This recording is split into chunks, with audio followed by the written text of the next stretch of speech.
Jumpa kembali di MTD Journey Inspiration of Life. Pagi ini saya mau coba sharingkan teman-teman dengan temanya hikmat pengertian yang benar akan firman Tuhan adalah yang dari pikiran dan perasaan serta kehendak Tuhan melalui roh Tuhan. Dilandasi dari kitab 1 Korintus pasal 2 ayat sampai 5, ayat 1 sampai 5 dan kitab 1 Korintus pasal 2 ayat 6 sampai 16. Nah, hari ini teman-teman karena pemberitaan di kitab 1 Korintus pasal 2 ayat 1 sampai 16 itu tidak panjang, saya coba balik membaca dari inti firmannya dulu teman-teman.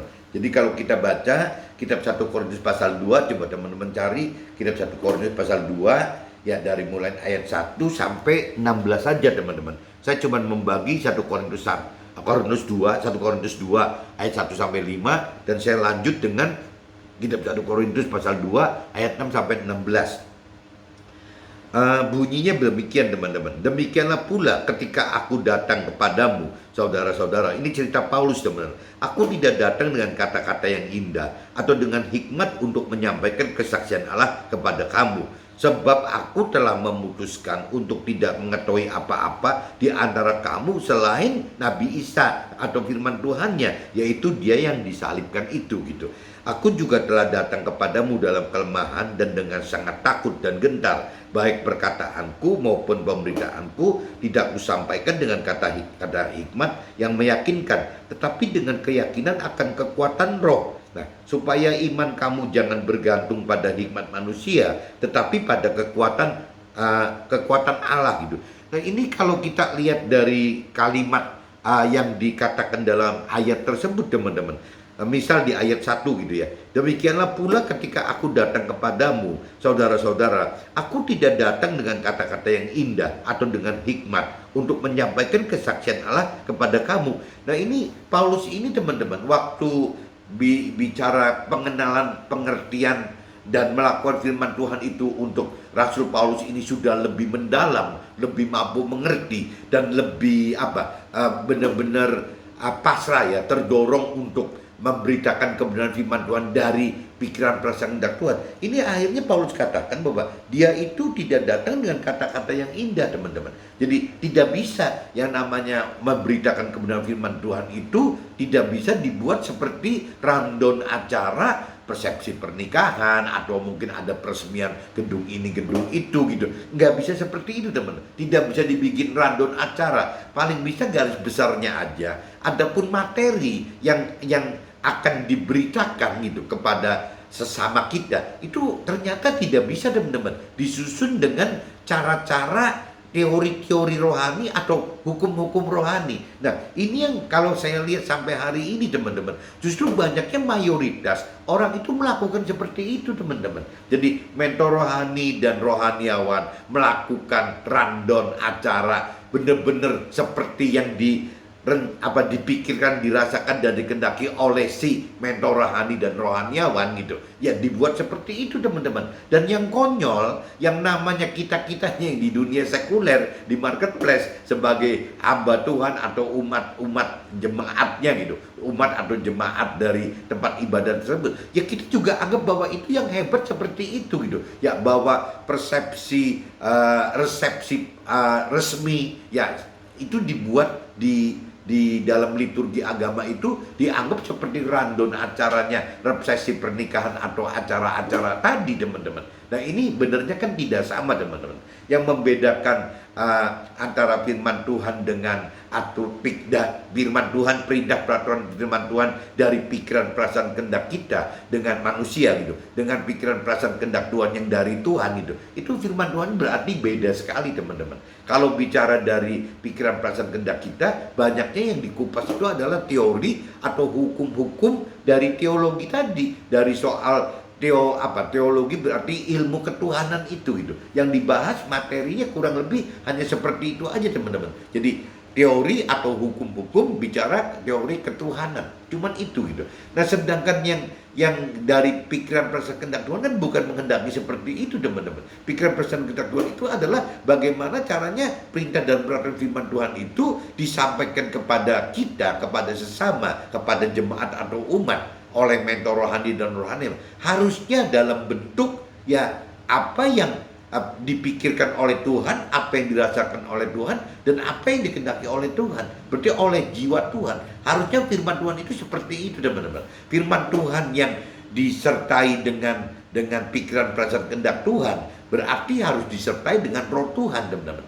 Nah, firman Tuhan yang disertai oleh roh Tuhan, yaitu disebutnya rema, teman-teman. Jadi akhirnya firman Tuhan itu tidak hanya berlaku teori atau hukum-hukum saja, tapi firman Tuhan itu adalah apa yang Tuhan ingin sampaikan bagi kita gitu. Apa yang Tuhan pikirkan, apa yang Tuhan rasakan, dan apa yang Tuhan hendaki bagi kita pada saat itu, benar. Pada saat momen itu gitu. Jadi dalam pengertian kalau kita bicara perintah peraturan firman Tuhan dalam satu kitab yang sama, dalam pasal yang sama, dalam ayat yang sama, apabila diartikan secara teori atau hukum gitu, hukum dari teori rohani, isinya bisa sama, teman-teman. Ya artinya seperti itu gitu. Ya yang beda sekali kalau seandainya yang namanya firman Tuhan yang disampaikan dalam kitab yang sama, pasal yang sama, ayat yang sama, tapi apabila disampaikan dengan cara pikiran perasaan kehendak Tuhan oleh ada roh Tuhan di dalam situ, ya berarti akan menjadi rema. Nah, rema itu tidak menjadi teori atau hukum-hukum teori rohani saja, teman-teman. Jadi ya rema itu adalah apa yang dipikirkan, dirasakan, kehendaki, yang didorong melalui roh Tuhan kepada roh kita gitu. Itu loh bedanya di situ, teman. Cuman kalau saya pelajari sampai ini hari, ya memang kembali lagi, teman-teman. Apabila saya menyimak, saya mungkin termasuk orang yang terlambat, teman-teman, untuk terima Tuhan dan menerima firman Tuhan Allah itu terlambat. Saya baru terima secara formal, secara dibaptis, kalau secara Nasrani itu umur 47, teman-teman. Berarti saya sudah kehilangan momen selama 47 tahun. Saya tidak mengenal apa-apa tentang Tuhan Allah dan tentang firman Tuhan Allah. Nah, beda dengan teman-teman saya ya, atau mungkin keluarga saya yang mungkin sejak umur belasan tahun, teman-teman, bukan 47 tahun, belasan tahun, anggaplah umur 15 gitu ya, sudah bisa menerima Tuhan Allah dan juga firman Tuhan Allah. Tapi kalau saya lihat sampai perkembangan sampai ini hari, teman-teman, saya sudah terlambat 47 tahun gitu ya. Kalau saya compare, saya perbandingkan dengan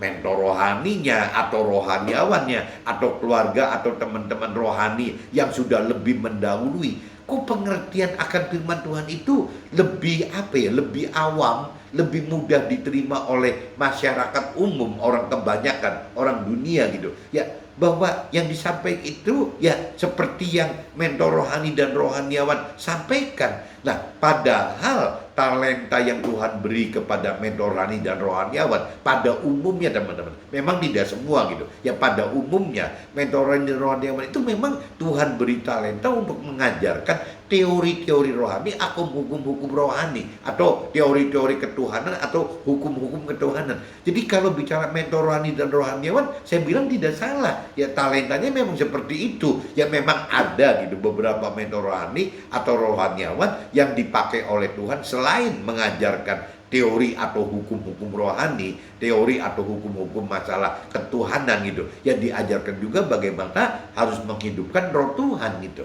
Roh Tuhan di dalam kita semua gitu. Yang dengan dasarnya tidak boleh lari dari teori rohani tadi, dari hukum rohani tadi, teman-teman. Cuman pengertian dari teori rohani dan hukum rohani ini yang maksudnya bisa berbeda banyak, teman-teman. Antara pengenalan pengertian firman Tuhan dari pikiran perasaan kehendak manusia dengan pikiran perasaan kehendak Tuhan itu beda bumi dan langit, teman-teman. Kalau firman Tuhan itu diartikan oleh pikiran perasaan kehendak kita sebagai manusia, ya yang namanya firman tadi udah menjadi teori atau hukum gitu. Tidak bisa lari dari situ. Tapi kalau pengenalan pengertian firman Tuhan itu diartikan dari pikiran perasaan kehendak Tuhan melalui roh Tuhan, itu berarti bukan jadi teori atau hukum, teman, jadi unlimited. Ya arti dari firman Tuhan itu jadi hidup gitu. Ya itu yang disebut di Nasrani itu, kalau cerita pengenalan pengertian firman Tuhan dari sisi hikmat perasaan dan kehendak manusia, ya jadi teori atau hukumnya rohani atau teori atau hukumnya Tuhan gitu. Ya itu jadi akhirnya disebutnya logos, teman-teman. Tertulis gitu. Firman itu secara tertulis, teori dan baku hukum gitu. Itu seperti itu. Tapi kalau firman Tuhan itu diartikan dari pikiran perasaan pengenal pengertian pikiran perasaan kehendak Tuhan itu, ya melalui roh Tuhan, ini berarti berubah, teman-teman. Bahwa yang namanya firman Tuhan itu hidup sekali, teman-teman. Jadi banyak sekali yang apa ya, makanya banyak orang yang sudah bisa menghidupkan roh Tuhan itu membaca firman Tuhan belasan kali, puluhan kali, bahkan saya dengar katanya ada yang 100 kali lebih seumur hidupnya itu gitu. Ya itu tidak ada bosannya, teman-teman. Karena firman Tuhan itu hidup gitu. Jadi apa yang diartikan hari ini bisa berbeda dengan yang besok atau lusa gitu. Itu selalu berbeda. Tergantung dari apa yang Tuhan mau ajarkan bagi kita. Ya apa yang roh Tuhan akan ajarkan bagi kita. Jadi yang namanya firman Tuhan itu hanya sebagai standar dasar perbendaharaan perintah dan peraturan Tuhan saja. Tapi pengertian itu beda sekali, teman-teman. Sama aja ibaratnya kalau saya kadang-kadang umpamakan kalau istilah secara teori atau hukum gitu, yang namanya memukul itu wajarnya misalnya harus dengan kekuatan 100 kilo gitu. Nah, tapi kalau diartikan dalam arti 100 kilo membuat musuh kita sampai terpental gitu. Tapi kalau bicara dari sisi Tuhan, arti pukulan itu, kekuatan pukulan itu bisa relatif sekali, teman-teman. Bisa cuma 1 kilo, bisa cuma 10 kilo, bisa 100 kilo, bisa harus 1000 kilo. Jadi artinya banyak sekali, teman-teman. Dan nggak dibatasin gitu. Bahkan bukan cuma ukurannya kilo, mungkin bisa dari mulai gram kali. Nanti kesananya bisa kintal atau ton gitu. Jadi jarak kekuatan yang di dunia itu yang rata-rata pakainya kilo gitu, ya paling deviasinya itu kalau kita sebutnya pukulan bisa bikin musuh kita mental itu 10 kilo gitu, ya berarti kita paling deviasi pukulan kita antara 20% kurang dari 10 kilo berarti 8 kilo, atau mungkin 20% lebih dari 10 kilo berarti 12 kilo. Jadi range-nya itu oleh dunia dibatasi 8, 10 sampai 12 kilo, teman. Itu pada umumnya dunia itu mengartikan firman Tuhan itu seperti itu, teman-teman. Tapi kalau kita bicara mengartikan firman Tuhan itu dari pikiran perasaan kehendak Tuhan, ini jadi nggak ada batasnya, teman-teman. Bukan 8, 10, 12 kilo, tapi tidak berbatas gitu. Ya sampai yang kecil sekali sampai yang besar sekali. Karena buat Tuhan kembali lagi Tuhan itu parameternya kekal. Jadi tidak ada ukuran yang bisa menentukan, yang bisa membatasi besarnya sesuatu, lamanya, waktunya sesuatu gitu. Nggak bisa dibatasi, nilainya sesuatu itu tidak bisa dibatasi, teman-teman. Jadi kalau saya baca dari satu ayat aja gitu, karena itu seperti ada tertulis barang siapa yang bermegah hendaklah ia bermegah. Oh bukan ini, berarti demikian pula ketika aku datang kepadamu saudara-saudara, aku tidak datang dengan kata-kata yang indah atau dengan hikmat untuk menyampaikan kesaksian Allah kepada kamu. Ya ini karena Rasul Paulus merasa bahwa untuk menyampaikan firman Tuhan itu tidak bisa direncana, teman-teman. Jadi harus mendadak gitu, sesuai dengan dorongan roh Tuhan mau kemana gitu. Sebab aku telah memutuskan untuk tidak mengetahui apa-apa di antara kamu selain firman Tuhan atau Nabi Isa, yaitu dia yang disalibkan. Nah, kalau kita sudah lebih dalam mengenal, mengerti akan firman Tuhan, teman, waktu kita memberitakan kebenaran firman Tuhan, kita udah gak peduli, teman-teman. Ya kita ini mau dicap jelek atau bagus atau dimengerti atau tidak mengerti, yang kita sampaikan itu adalah apa yang di dalam firman Tuhan yang didorong oleh roh Tuhan itu, teman-teman. Jadi tidak bisa menyampaikan firman Tuhan yang benar itu dengan cara istilahnya teori rohani atau hukum rohani yang diberitakan, diperkatakan oleh kita sesuai dengan pikiran perasaan kehendak kita. Tidak bisa seperti itu. Jadi harus dibalik lagi bahwa dasarnya tetap harus dari firman Tuhan itu. Harus ada basic dari firman Tuhan. Tapi waktu memperkatakannya, memberitakannya, itu bukan dengan pikiran perasaan kehendak manusia, pikiran perasaan kehendak kita, tetapi dengan pikiran perasaan kehendak Tuhan. Nah ini butuh kepekaan, teman-teman. Bagaimana menghidupkan roh Tuhan sehingga kita peka bahwa di dalam kita memberitakan kebenaran firman Tuhan, dalam memperkatakan kebenaran firman Tuhan itu bukan dari hikmatnya kita, tapi dari hikmatnya roh Tuhan tadi, teman-teman.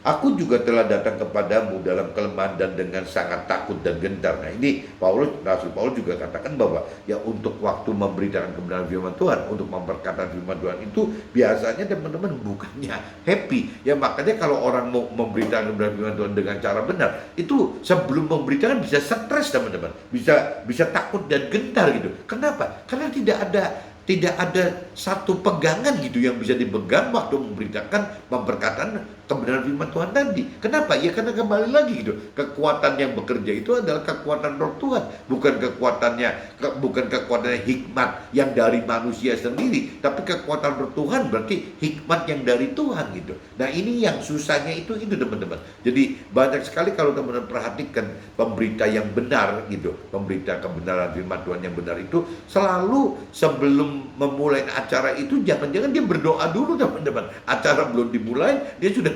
berdoa habis-habisan dulu tuh, bisa gentar dan takut, benar-benar gentar dan takut. Dan waktu naik di atas mimbar gitu, ya sama saja teman-teman, karena dia tidak ngerti gitu bahwa Tuhan lewat Roh Tuhan akan menggunakan dia untuk memberikan hikmat yang mana gitu. Mereka nggak ngerti teman-teman. Jadi wajar aja kalau orang yang memberitakan kebenaran firman Tuhan itu kadang-kadang tidak bisa semantap kayak orang pidato gitu, yang tidak bisa teman. Jadi beda sekali memberitakan kebenaran firman Tuhan dengan pidato, itu beda sekali teman-teman. Ya, nah cuman kadang-kadang kalau kita bicara dari mentor rohani atau rohaniawan yang memang cuman Tuhan berikan talenta memberitakan teori rohani, teori firman Tuhan atau hukum-hukum firman Tuhan itu, ya itu tidak bisa disalahkan. Ya dia akan khotbah itu dengan cara ya mengajarkan teori rohani, mengajarkan hukum rohani teman-teman. Tapi kalau kita bicara bukan mentor rohani, bukan di fungsi mentor rohani atau rohaniawan yang mengajarkan teori firman Tuhan atau hukum firman Tuhan, tapi lebih bagaimana memberitakan atau memberkatakan apa yang Tuhan ingin sampaikan gitu, apa yang hikmat Tuhan ingin pikiran perasaan kehendak Tuhan yang akan disampaikan pada kita, itu tidak bisa diajarkan seperti orang mentor rohani atau rohaniawan yang mengajarkan teori-teori rohani. Tidak bisa seperti itu teman. Jadi tetap harus dengan ya kuasa dari Roh Tuhan tadi teman-teman, kuasa Roh Tuhan tadi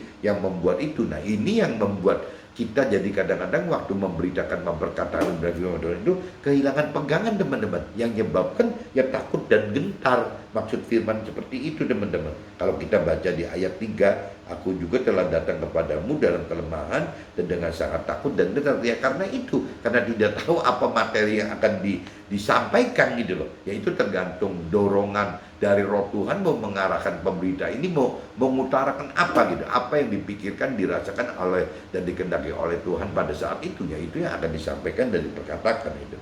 Nah kalau kita dibicara di ayat 4, baik perkataanku maupun pemberitaanku tidak kusampaikan dengan kata-kata hikmat yang meyakinkan, tetapi dengan keyakinan akan kekuatan yang tadi teman-teman. Jadi bagaimana caranya memberitakan kebenaran firman Tuhan yang benar itu bukan dengan yakin seperti orang pidato, tapi yang dia menyampaikan hanya dari keyakinan yang didorong oleh kekuatan Roh Tuhan tadi, ya untuk menyampaikan apa. Dan ini kita nggak ngerti apakah ini dianggap hebat gitu oleh si pendengarnya gitu, oleh si sesama kitanya, atau dianggap ketidakwajaran atau kebodohan. Kadang-kadang kita tidak perlu harus mikir sampai seperti itu teman-teman. Ya sudah tidak terlalu peduli dari pikiran perasaan kehendaknya kita sendiri ataupun pikiran perasaan kehendak manusia. Tapi yang kita sampaikan adalah apa yang memang didorong oleh Roh Tuhan, ya sesuai dengan pikiran perasaan kehendak Tuhan. Nah ini yang kadang-kadang kita yang memberitakan kebenaran firman Tuhan pun kadang-kadang di luar skenario teman-teman, kayak bingung mau ngomong apa gitu. Saya yang merasa setiap membuat vlog juga seperti itu teman-teman. Jadi saya kadang-kadang makin lama ya saya cuma sebut bahwa Tuhan oke, saya cuma kasih garis besarnya supaya waktu sharing saya itu ada batas gitu, tidak bisa seenaknya saya, sehingga saya bikin draft hanya sebagai garden batasan waktu saja teman-teman.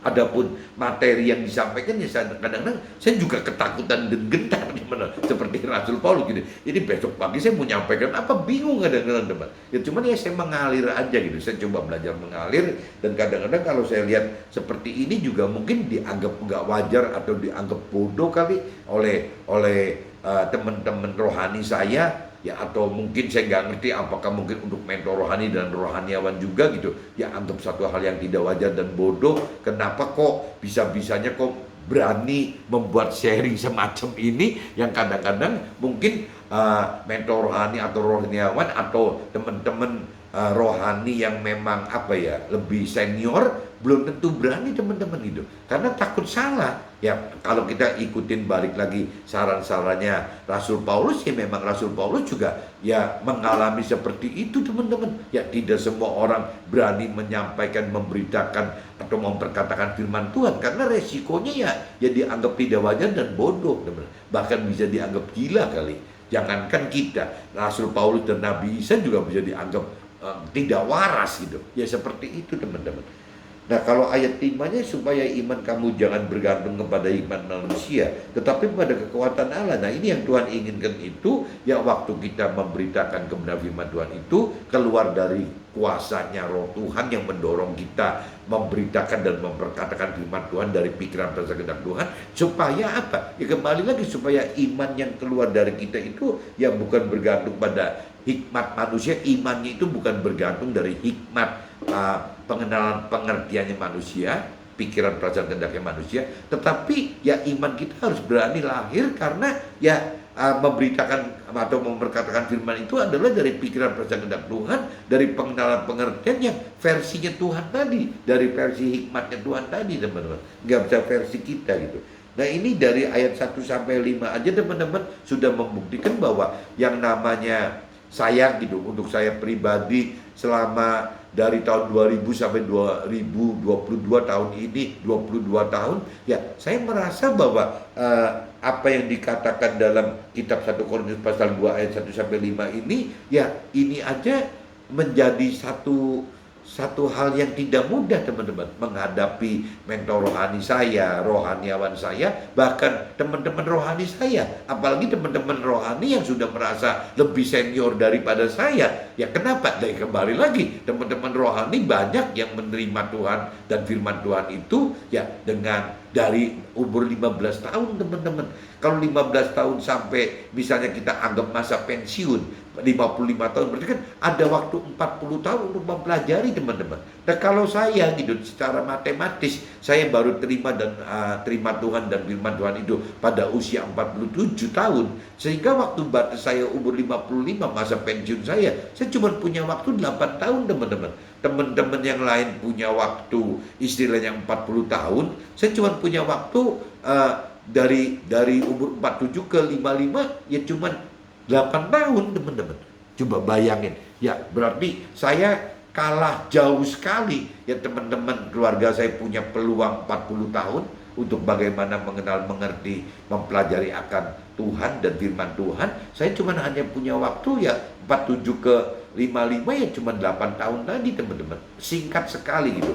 Nah, meskipun kalau saya lihat dari pencarian saya itu bukan dimulai dari tahun 2007 tapi tahun 2000. Jadi kalau tahun 2000 sampai ke 2000 sampai ke usia 55 itu berarti 40 ke 55 ya 15 tahun. Tetap aja teman-teman, mestinya teman-teman rohani yang lain harusnya sudah mendapatkan kasih karunia Tuhan yang lebih. Yang mesti dari umur 15 tahun itu harusnya sudah bisa belajar untuk mengenal mengerti, ya belajar untuk mengenal mengerti serta ngerti bahwa yang benar itu adalah hikmat, yang benar itu adalah hikmat yang dari Tuhan gitu, hikmat yang dari pikiran perasaan kehendak Tuhan, yang tidak bisa lari dari bagaimana menghidupkan Roh Tuhan yang di dalam kita masing-masing teman-teman. Sebenarnya seperti itu teman-teman. Tapi dalam realita sampai ini hari kalau saya lihat hampir tidak berubah apa-apa. Saya bisa seperti ini pun yang bukan karena mentor rohani atau mentor rohani saya atau rohaniawan saya atau teman rohani saya yang lebih senior.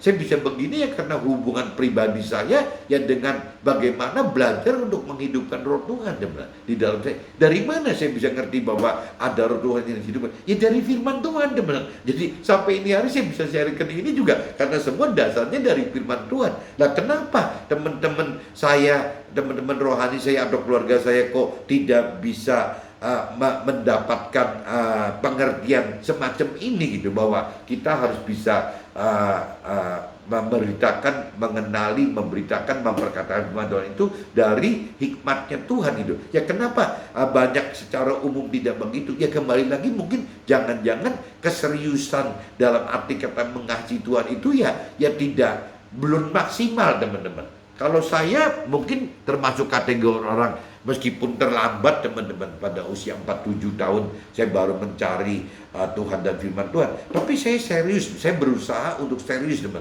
Ini saya anggap Tuhan ini bukan satu hal yang dipermainkan gitu. Nah mungkin juga karena kembali lagi keadaan saya dari sejak lahir teman-teman, memang saya lahir dari keluarga kakek nenek dan orang tua yang berkecukupan gitu, yang cukup bahagia gitu, yang tidak perlu ini itu yang terlalu ekstrim. Dan akhirnya saya juga nggak merasa butuh apa-apa teman-teman. Saya tidak butuh keharmonisan keluarga karena memang keluarga saya sudah harmonis. Saya tidak memerlukan soal kekayaan dunia karena keluarga saya juga sudah kaya di dalam dunia gitu. Yang namanya image atau nama juga dari keluarga besar saya juga ya sudah cukup lah gitu dibanding rata-rata gitu. Jadi akhirnya saya tidak butuh apa-apa. Nah ini juga ada jadi faktor baiknya teman-teman. Dari dengan kondisi seperti itu, akhirnya saya malah bukan mencari hal-hal duniawi, malah mencari Tuhan gitu ya, mencari hal-hal rohani yang kebenaran sifatnya bukan sementara tapi kekal. Dan ini teman-teman, jadi kalau dari sisi itu saya bisa katakan ya saya mendapatkan kasih karunia Tuhan yang lebih karena memang background saya seperti itu teman-teman. Tapi ya benernya ya sakitnya setengah mati teman-teman, karena kalau teman-teman yang tidak mengalami background hidup seperti saya gitu, ya mungkin dalam kondisi keluarga yang tidak harmonis, lahir dalam keluarga yang tidak harmonis, tidak cukup gitu, ya tidak dipandang gitu, ya mungkin juga ada kesulitan sendiri teman-teman. Ya jangan-jangan yang dicari itu ya bukannya hal-hal yang rohani, tapi yang dicari itu ya seperti rata-rata orang-orang duniawi gitu. Ya pasti yang dicari itu akan bagaimana mencari target sukses duniawi, bagaimana mencari kebahagiaan duniawi, bagaimana memenuhi kebutuhan nafsu-nafsu duniawi. Ya kurang lebih seperti itu teman-teman. Nah kalau saya waktu awal saya ngalamin seperti itu gitu. Tapi begitu saya udah menginjak umur 70, ternyata hal-hal duniawi itu bukan satu hal yang seperti orang dunia katakan atau orang keyakinan katakan bahwa hal-hal duniawi itu bisa membuat kita menikmati bahagia yang kekal gitu. Nggak bisa teman-teman. Ya, bahwa yang namanya target duniawi itu adalah target sukses yang memang kita mesti targetkan mati-matian juga nggak bisa teman-teman, karena saya udah merasakan itu semua gitu. Nah kalau saya ngelihat dari apa yang hikmat yang dari Tuhan, bagaimana hidup benar itu bagaimana, yang saya ngerti ya begitu teman-teman. Jadi bagaimana Tuhan bukan menginginkan target sukses duniawi, tapi Tuhan inginkan kita untuk mendapatkan target keselamatan akhirat yang kekal. Tuhan tidak menginginkan kita hidup sukacita bahagia di duniawi ini ya, tapi Tuhan menghendaki agar kita mendapatkan damai sejahtera yang kekal di akhirat nanti gitu. Tuhan tidak menghendaki kita show force atau sombong atau angkuh yang membuktikan kepada sesama kita akan hal-hal duniawi gitu di dunia ini, tapi Tuhan ingin kita meninggalkan itu supaya kita bisa masuk ke dalam surga.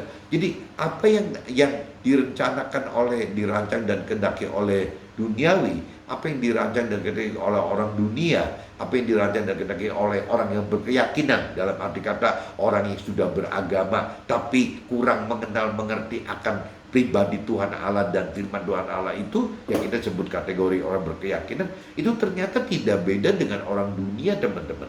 Ya bahkan kalau saya lihat, kalau tidak hati-hati, apa yang diinginkan oleh orang dunia, oleh duniawi, oleh orang berkeyakinan, itu sama teman-teman, sama dengan apa yang dirancang dikehendaki oleh iblis teman-teman. Ya bagaimana iblis juga sama, ya bagaimana membujuk manusia itu dengan yaitu target sukses duniawi, dengan cara boleh menghalalkan segala cara, ya bagaimana mendapatkan kebahagiaan duniawi gitu, dengan berbagai cara juga tidak masalah gitu, ya bagaimana untuk bisa memenuhi nafsu duniawi dengan bagaimana membiarkan bisa sombong angkuh untuk bisa ya membuktikan kesalahannya bahwa ya apapun juga bisa dibeli itu, apapun saja bisa diadakan itu. Nah itu akhirnya kan jadi orang terjerumus sebenarnya masuk ke dalam lingkungan ya bagaimana hidup di dalam duniawi, masuk ke dalam rancangan kehendaknya iblis, mungkin bisa dikatakan begitu.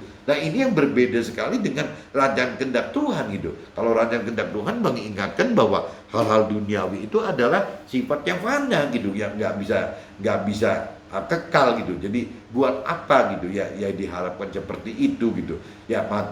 Manusia di dunia bisa beranggapan bahwa yang namanya rata-rata manusia kata firman Tuhan 70-80 tahun, tapi bisa di bawah 70 tahun dan bisa di atas 80 tahun dan maksimal 120 tahun teman. Nah untuk manusia yang saya pernah sharingkan bahwa apabila sudah menikmati umur lebih dari 80 aja selalu akan mengatakan bahwa ini bonus gitu. Jadi akhirnya ya dianggapnya ya parameter target ideal yang kekal bagi orang dunia itu ya 80 tahun ke atas teman-teman. Kalau sudah 80 tahun ke atas dianggapnya itu sudah kategorinya kekekalan. Bahkan yang dikhawatirkan teman-teman waktu sudah menjelang umur 80 ke atas ya kekuatan tubuh kita, jiwa kita dan roh kita itu mulai drop teman-teman. Apabila kita tidak latih dari sekarang gitu. Ya kekuatan tubuh dan jiwa itu akan menarik down gitu yang namanya kekuatan rohnya.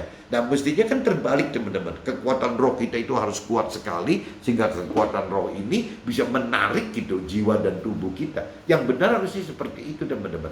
Apabila kita sudah bisa roh kita menarik jiwa dan tubuh kita, yang kita ributkan akhirnya bukan umur harus 120 tahun teman-teman. Jadi bagaimana caranya ya sisa waktu hidup yang kita masih ada ini dipergunakan untuk semakin banyak untuk berani mampu melakukan firman Tuhan teman-teman. Nah untuk makin berani dan mampu melakukan firman Tuhan berarti kita harus makin mengenal firman Tuhan dan kita harus makin mengerti firman Tuhan. Semakin kita mengenal dan mengerti firman Tuhan, akhirnya semakin banyak gitu yang kita bisa lakukan ya firman Tuhan di dalam hidup kita ini. Semakin banyak kita bisa melakukan firman Tuhan teman-teman, berarti semakin banyak ya semakin tinggi gitu posisi yang Tuhan bisa berikan kepada kita di akhirat nanti teman-teman.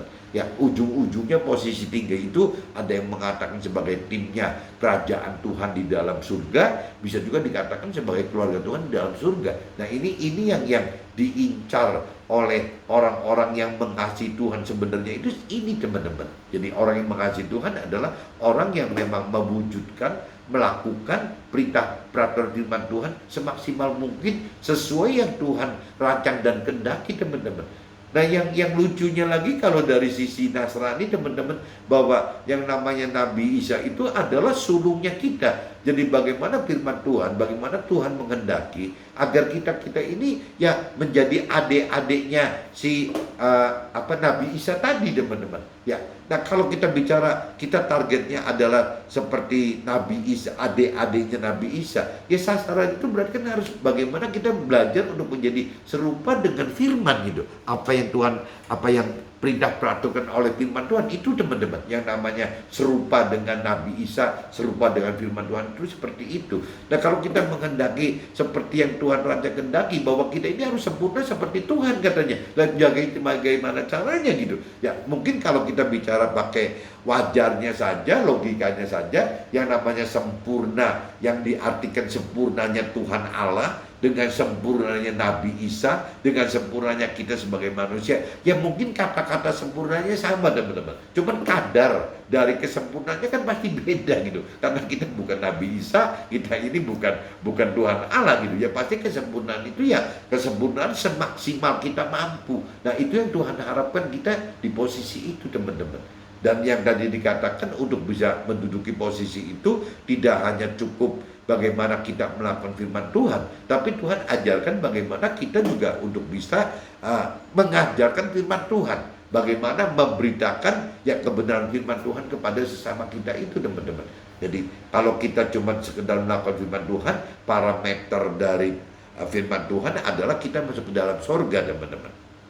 Tapi apabila kita bisa mengajarkan atau memberitakan atau memperkatakan firman Tuhan kepada sesama kita, itu bukan cuma sekedar masuk surga, tapi kita akan menjadi mendapatkan posisi yang tinggi dalam surga, atau kita menjadi tim kerajaan surganya Tuhan, atau kita menjadi keluarga Tuhan di dalam surga. Itu yang Tuhan inginkan bagi kita yang mengasihi Tuhan, seperti itu teman-teman. Nah ini saya coba lanjut teman-teman, di ayat 6 sampai 16. Perikopnya judulnya hikmat yang benar teman-teman. Hikmat pengertian gitu, yang akan melakukan firman Tuhan dengan cara yang benar gitu. Sungguh pun demikian kami memberitakan hikmat di kalangan mereka yang telah matang, yaitu hikmat yang bukan dari dunia ini dan yang bukan dari penguasa-penguasa dunia ini, yaitu penguasa-penguasa yang akan ditiadakan.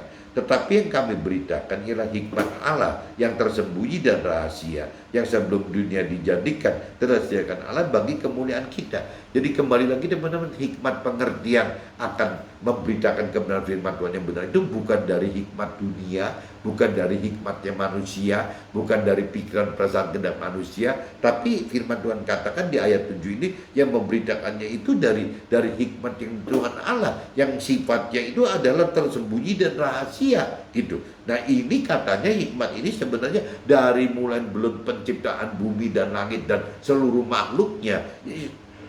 Sebenarnya hikmat Tuhan Allah itu sudah ada teman-teman. Roh Tuhan Allah itu sudah ada gitu. Nah ini yang kita mesti sadari, bahwa kita ini harusnya bagaimana sekarang hidup tidak cuma memperlakukan firman Tuhan sebagai teori atau hukum, tapi bagaimana memperlakukan firman Tuhan itu sebagai ya rema gitu ya. Bagaimana ada dorongan yang dari Tuhan untuk kita bisa melakukan sesuai pikiran perasaan kehendak Tuhan terhadap firman Tuhan tersebut. Sehingga arti dari firman itu jadi banyak sekali teman-teman. Bukan hikmat yang dari manusia, tapi hikmat dari Tuhan. Hikmat dari manusia melakukan firman Tuhan menjadi teori atau hukum gitu. Tapi kalau firman Tuhan dari hikmatnya Tuhan, ya bisa menjadi banyak sekali artinya teman-teman. Beribu-ribu dan tidak ada batas sekali hikmat, pengenalan, pengertian akan firman Tuhannya gitu. Tidak ada dari penguasa dunia ini yang tidak mengenalnya. Sebab kalau sekiranya mereka mengenalnya, mereka tidak menyalibkan yang namanya Nabi Isa yang mulia tersebut gitu. Ya ini jadi dikatakan di sini bahwa apabila dunia mengenal gitu, maksudnya tidak mungkinlah Nabi Isa disalibkan sampai wafat gitu.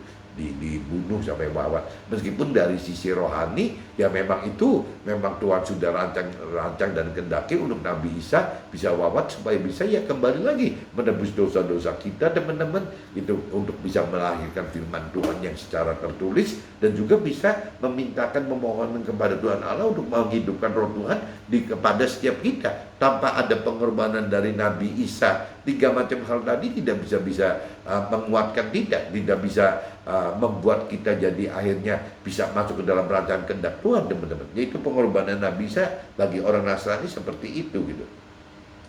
Tetapi seperti ada tertulis, apa yang tidak pernah dilihat oleh mata dan tidak pernah didengar oleh telinga dan tidak pernah timbul di dalam hati manusia, semua yang disediakan Allah untuk mereka yang mengasihi Dia. Nah ini jadi kebalik lagi parameternya. Kenapa kok orang tidak bisa melihat apa yang Tuhan mau, tidak bisa mendengar apa yang Tuhan mau? Kenapa di dalam hati itu tidak timbul keinginan untuk mau gitu melakukan firman Tuhan secara lebih? Ya kembali lagi, karenanya di sini kita tidak mengasihi katanya teman.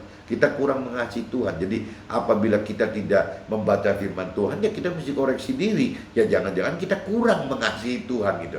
Ya kalau kita tidak terus bagaimana menggali pengenalan akan kedalaman firman Tuhan, ya berarti kita juga mesti menyadari diri. Jangan-jangan kita kurang mengasihi. Apabila kita tidak merenungi firman Tuhan Allah siang dan malam sehingga kita tidak mampu mengerti firman Tuhan dengan benar, ya itu juga harus satu cerminan bahwa apakah memang kita kurang mengasihi Tuhan. Begitu munduran dalam hal melakukan firman Tuhan. Kenapa kita kok tidak berani melakukan firman Tuhan? Bahkan bukan cuma tidak berani, tidak mengenal, tidak mengerti apa yang diperintahkan oleh firman Tuhan gitu. Apa yang harus dilakukan oleh sesuai dengan pikiran perasaan kehendak Tuhan, sesuai dengan perintah peraturan Tuhan, dan sesuai rancangan kehendak. Tidak tahu, dan kitanya aja nggak tahu gitu. Nah berarti kan lebih konyol lagi gitu. Bagaimana kita bisa melakukan firman Tuhan apabila kita tidak mengerti? Bagaimana kita bisa mengerti apabila kita tidak mengenal? Ya bagaimana kita bisa mengenal apabila kita tidak mau mencari Tuhan dan firman-Nya gitu. Nah ini kembali lagi bagi orang yang mengasihi Tuhan, yang dibukakan jadi bisa melihat, bisa mendengar, dan bisa ada dorongan dari hati untuk timbul ya untuk melakukan firman Tuhan, teman-teman. Karena kepada kita Allah telah menyatakan oleh Roh, sebab Roh menyelidiki segala sesuatu, bahkan hal-hal yang tersembunyi dalam diri Allah. Siapa gerangan di antara manusia yang tahu apa yang terdapat di dalam diri manusia selain roh manusia sendiri yang ada di dalam dia. Demikian pula lah tidak ada yang tahu apa yang terdapat dalam diri Allah selain roh Allah. Jadi kalau kita tidak menghidupkan roh Tuhan Allah di dalam kita, teman-teman, ya kita tidak akan mengerti akan Tuhan Allah gitu. Nah itu satu-satunya kunci ya yang berbeda dengan apa sih jadi teori rohani atau hukum rohani itu adalah ya menghidupkan roh Tuhan tadi, teman-teman. Waktu roh Tuhan ini hidup di dalam kita, yang namanya firman Tuhan itu sudah tidak menjadi teori atau hukum lagi, ya tetapi menjadi ya satu apa perbincangan kita, satu hikmat yang bisa lahir yang dari Tuhan Allah, teman-teman. Bukan cuma hukum atau teori saja, tapi ya apa sih gitu yang dipikirkan, dirasakan dan dikendaki oleh Tuhan, itu tercermin semua, teman. Jadi hikmat yang dari Tuhan gitu.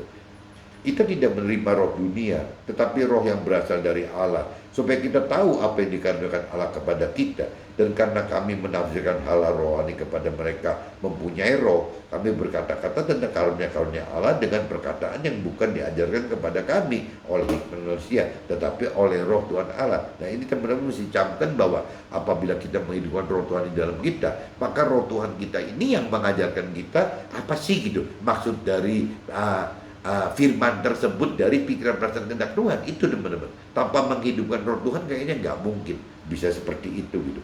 Tetapi manusia duniawi tidak menerima apa yang berasal dari roh Allah, karena hal itu baginya adalah suatu kebodohan dan tidak dapat memahaminya, sebab hal itu hanya dapat dinilai secara rohani. Nah ini yang konyol ini, teman-teman. Jadi apabila kita mengartikan firman Tuhan dari hikmatnya Tuhan gitu, dari roh Tuhan, itu akhirnya malah dianggap kebodohan, bahkan ketidakwajaran dan kebodohan. Kenapa? Karena dunia tidak mengenali ini, tidak memahami ini, teman-teman. Nah ini yang jadi kendala. Jadi jangan-jangan bukan satu hal yang aneh apabila saya di dalam satu keluarga saya dianggapnya berbeda sendiri, teman-teman. Bahkan dari keluarga kecil saya, keluarga besar saya, komunitas saya, bahkan masyarakat di sekitar saya bisa menganggap saya itu aneh sendiri, teman-teman. Ya karena balik lagi dunia tidak memahaminya. Firman Tuhan katakan seperti itu gitu. Sehingga dianggap ini hal yang tidak wajar dan malah dianggap kebodohan. Yaitu yang terjadi memang tidak bisa dipungkiri seperti itu, teman-teman. Makanya firman Tuhan katakan yang bisa masuk ke dalam surga itu hanya sedikit. Yang bisa masuk ke surga itu ada jalannya sempit gitu. Ya ini karena kendala seperti ini orang dunia tidak bisa memahami ini, teman-teman. Tetapi manusia rohani menilai segala sesuatu, tetapi ia sendiri tidak dinilai orang-orang lain. Sebab siapakah yang mengetahui pikiran Tuhan sehingga ia dapat mengasihi Tuhan itu. Tetapi kami memiliki pikiran ya Tuhan. Dari mana? Ya dari firman Tuhan itu, teman-teman. Kalau kita mengerti akan firman Tuhan dari pikiran perasaan kehendak Tuhan, ya kita seolah jadi sudah bisa mengenal dan melihat Tuhan, mendengar Tuhan. Intinya gitu, teman-teman. Nah ini saya coba langsung masuk ke draft saja, teman-teman. 1 Korintus pasal 2 ayat 1-2 memberitakan firman Tuhan dengan niatan yang benar adalah memberitakan firman bukan dengan teori rohani atau hukum-hukum rohani atau teologi, yakni ilmu-ilmu ketuhanan gitu, tetapi memberitakan firman sesuai dengan roh Tuhan pada saat memberitakan firman-firmannya gitu, sehingga akan sulit untuk dapat dibuat rundown acara seperti acara kegiatan aktivitas dunia pada umumnya. Tadi sudah sharingkan bahwa tidak mudah, teman-teman, untuk memberitakan kebenaran firman Tuhan itu tidak bisa dibikin jauh-jauh hari rundown acaranya. Paling bisa cuma garis besarnya aja, teman-teman. Tapi kalau detail apa yang Tuhan mau sampaikan gitu, yang mau Tuhan beritakan, perkatakan, itu nggak bisa, teman-teman. Harus mendadak ya kita menghidupkan roh Tuhan di dalam kita. Apa sih yang Tuhan inginkan gitu ya untuk diperkatakan, diberitakan gitu. Nah itu biasanya yang membuat kita grogi, teman-teman. Membuat orang-orang yang memberitakan kebenaran itu jadi grogi, teman-teman. 1 1 Korintus pasal 2 dan 3, seorang pemberita firman yang benar akan selalu berdoa minta hikmat yang dari Tuhan dengan hidupkan roh Tuhan yang ada dalam roh si pemberita tersebut gitu ya, sehingga pemberita dapat rasakan takut dan gentar akan apa yang diberitakan, karena perkataan akan dikuasai oleh roh Tuhan dan perkataan akan sesuai dengan pikiran dan perasaan serta kehendak Tuhan melalui kuasa perkataan dari roh Tuhan yang hidup dan mendorong dari dalam gitu. Jadi ini orang yang memberitakan kebenaran firman Tuhan dengan cara benar itu seperti itu teman, ngalami seperti itu gitu. Kadang-kadang nggak ada daya apa-apa, cuman mulutnya, suaranya dipakai gitu ya, untuk apa sih yang mendorong dari dalam gitu. Nah ini yang benar-benar membuat nggak bisa gegabah teman-teman, nggak bisa orang orang pemberita kebenaran firman Tuhan yang benar itu tidak bisa sombong teman, karena memang mereka merasa tidak bisa apa-apa gitu ya, yang berkata-kata itu, yang bagaimana mengatur intonasi suara, bagaimana ini itu semua bukan si pemberitanya, tapi roh Tuhannya teman-teman. Nah ini kadang-kadang yang membuat si pemberita atau menyampaikan perkataan Tuhan itu jadi malah benar teman-teman, karena semua murni-murni ya hanya dengan kekuatan roh Tuhan tadi, bukan kekuatan hikmat yang dari manusia sendiri. Kalau yang dari hikmat manusia sendiri bisa sombong akhirnya teman-teman. Ya manusia yang memberitakan atau memperkatakan firman Tuhan itu bisa sombong gitu. Beda kalau memang roh Tuhan yang memperkatakan itu gitu. 1 Korintus pasal 2 ayat 4 sampai 5. Pemberitaan dan perkataan firman Tuhan disampaikan bukan dengan hikmat pemberita yang meyakinkan, tetapi dengan hikmat Tuhan, dengan kekuatan roh Tuhan, agar Tuhan pemberita tidak bergantung gitu, agar iman ya. Jadi Tuhan di sini kalau saya ulang, pemberitaan dan perkataan firman Tuhan disampaikan bukan dengan hikmat pemberita yang meyakinkan, tetapi dengan hikmat Tuhan, dengan kekuatan roh Tuhan, agar iman pemberita tidak bergantung pada hikmat manusia, tetapi pada kekuatan Tuhan Allah. Nah ini jadi kaitannya dengan iman lagi teman-teman. Ya kalau kita kecaprakan nggak keruan sesuai apa yang pikiran perasaan kita, akhirnya yang bicara itu hikmat kita. Ya kita beriman kepada diri kita. Tapi kalau misalnya ini dari roh Tuhan, ya kita benar-benar beriman ya karena hikmat yang dari Tuhan tadi teman-teman. 1 Korintus pasal 2, 6 sampai 8. Hikmat pengertian firman Tuhan yang benar harus berasal dari hikmat Tuhan melalui kuasa roh Tuhan gitu. Karena hikmat Tuhan yang sudah ada dari sebelum penciptaan langit dan bumi serta semua makhluknya ya tersembunyi dan rahasia serta disediakan bagi kemuliaan kita. Jadi ini kalau cerita hikmat dari Tuhan itu, kalau bagi orang yang tidak mengasihi Tuhan itu ya tidak bisa dilihat, tidak bisa didengar, bahkan terkesan tersembunyi teman-teman, tersembunyi dan rahasia gitu. Nah kalau kita bicara kita memang bisa hikmat memberitakan kebenaran dari hikmatnya Tuhan, ya kita akan bisa dibukakan dengan rahasianya gitu, akan dibukakan dan hal-hal yang disebut ini semua ya adalah untuk kemuliaan kita sendiri teman-teman. 1 Korintus pasal 2 ayat 9 sampai 12. Hanya yang mengasihi Tuhan yang dapat melihat dan mendengar serta terdorong untuk menemukan dan hidupkan roh Tuhan dalam melakukan firman Tuhan, sehingga kita tidak menerima roh dunia tetapi roh Tuhan yang dari karunia Tuhan. Nah ini yang orang-orang yang sudah lebih mengasihi sehingga bisa melihat dan mendengar gitu ya, biasanya otomatis waktu memberitakan firman Tuhan semua dari hikmatnya Tuhan, bukan dari hikmatnya manusianya sendiri gitu. Nah ini semua ya kan, tapi roh Tuhan yang dari karunia-Nya Tuhan. Jadi bagaimana caranya ya istilahnya roh Tuhan dalam melakukan firman Tuhan itu, sehingga kita tidak menerima roh dunia lagi, tapi roh Tuhan yang dari karunia Tuhan tadi gitu. Itu semua all out untuk hikmat yang dari Tuhan akhirnya teman-teman. 1 Korintus pasal 2 ayat 13 sampai 16.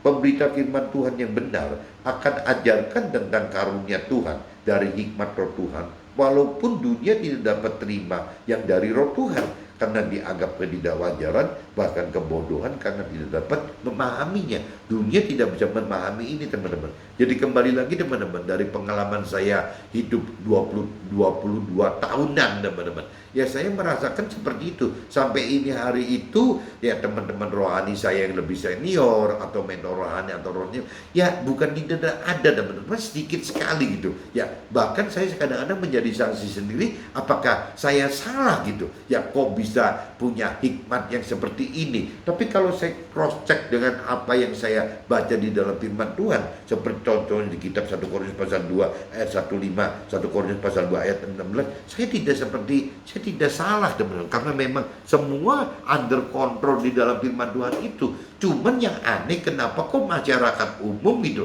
tidak bisa membuka rahasia ini, teman-teman? Kok tidak bisa melihat, tidak bisa mendengar gitu. Nah ini yang mesti teman-teman yang tadi saya katakan mesti koreksi diri. Makanya hari ini saya coba bikin sharing dengan judul hikmat. Pengertian yang benar akan firman Tuhan adalah yang dari pikiran dan perasaan serta kehendak Tuhan melalui roh Tuhan. Nah ini yang mesti teman-teman hidupkan. Roh Tuhannya itu harus dihidupkan.